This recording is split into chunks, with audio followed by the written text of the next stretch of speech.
This is a video to explain what you need to do in this lesson.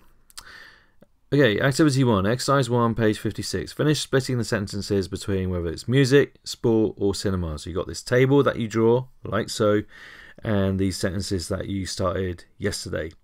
Some of them are a little bit ambiguous. So for example, I can see the point that someone made, I think it's Vicky made the point, j'ai acheté les billets, I bought tickets that can fit all three categories.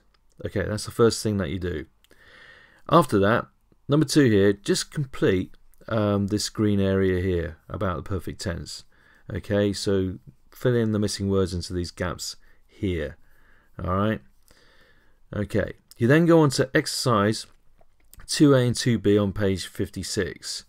So that is this here. So what you do, okay, alright, you look at this text down here. Alright, so remember that text there, and that's the text. So you read the text, write the name of the person who is interested in each of these activities. So le cinéma, so you look down here, is it Alexandre, Maxine, and so on. You've got to work out the people's names with the activities.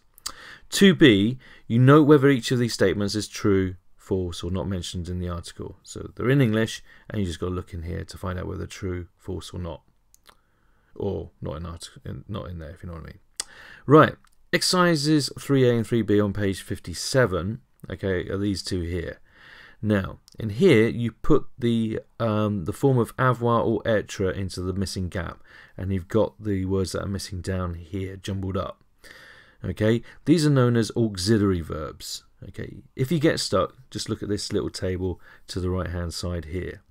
3B, okay, you copy the sentences, and this time you fill in with the past participles. Okay, and here's some examples of past participles down here with the être verbs. So that's what you do there. When you finish that, okay, you then revisit this text, which is on page 56, and just write very, very briefly as to what each person has done. Doesn't have to be a word-for-word translation, just a quick little summary as to what each little paragraph's about. When you've done that, complete this table here from past into present. So you've got the past tense, the perfect tense here, and what it is in English, and then here you just put in, okay, what it is in the present tense and the English equivalent. Okay, all right, it is differentiated. Okay, I'm going to try and not differentiated in the sense that there is a version where the answers are here but jumbled up. Okay, if you really get stuck, then I might reveal those answers, but we'll see how it goes. Okay, stage 7. Look again at exercise 1, page 56. So you're going all the way back to this very first exercise again.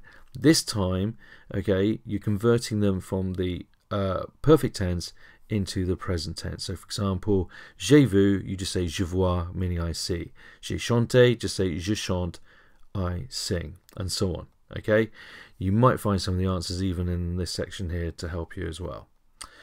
And the final stage of today's lesson that you need to get complete is exercise 5, page 57. Okay, write an account of an exciting weekend, where you went, who you went with, and so on. And a lot of the structures you need are down here.